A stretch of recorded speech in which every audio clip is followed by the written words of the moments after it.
All right, we are back, and that is the jubilant scene. Everybody seems pretty happy at Trump headquarters, and what we're seeing is movement from the Mar-a-Lago Trump group, including former President Trump, who is in a very good position to be the next president this evening as well, is heading over to the Trump headquarters, where there are a few thousand people who have gathered for this evening. So we'll keep a close eye on that. Obviously, when he shows up there, we will take you there live. Well, those guys had two Make America Great hats on. I saw someone with a really large one. Yeah. As we look now at what we have, Pennsylvania. Is this a call, ladies and gentlemen? We are now projecting that Donald J. Trump will win the state of Pennsylvania. Former President Donald J. Trump will win the state of Pennsylvania, and thereby he is on his way to becoming the 47th president of the United States. With this, the path for Vice President Harris has narrowed, and there's really no path going forward. It's vanished. This is historic. Everything was about Pennsylvania. Everything from the beginning was about Pennsylvania. Now, former President Trump will win the state of Pennsylvania, and we can make that call, the 19 electoral votes.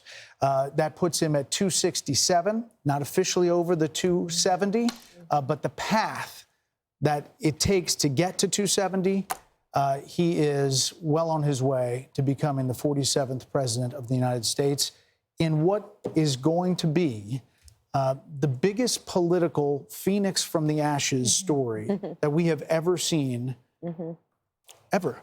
I mean, I'm going to say it's more than Grover Cleveland in 1892. Yeah, 1892. I don't think that Grover Cleveland was not the subject of a Russia investigation, 2 impeachments, 2 assassination attempts. Indictments. They have indictments, 91 indictments, convictions, and there is almost nothing that hasn't been thrown at this former president, and his tenacity in wanting to go back and run again, which he announced immediately after he lost in 2020. This is a huge, historic moment in the United States of America as the former President Trump is closing in with just a few electoral votes away now from clinching 270 as Pennsylvania is called for Donald Trump. We're looking live, 1:21 a.m. in the morning at Trump headquarters. The cheers coming up. We're told the former president is there, as well as J.D. Vance, Senator J.D. Vance.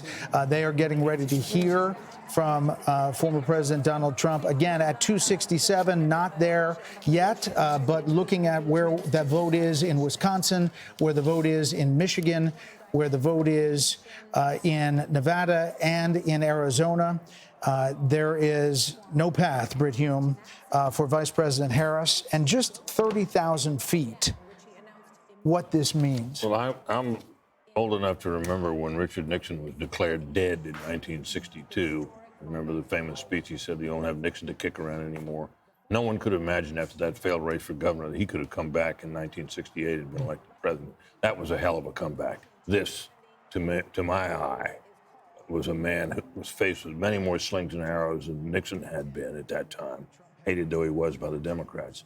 This surmounts that. This is an extraordinary comeback. Hey, Sean Hannity here. Hey, click here to subscribe to Fox News YouTube page and catch our hottest interviews and most compelling analysis. You will not get it anywhere else.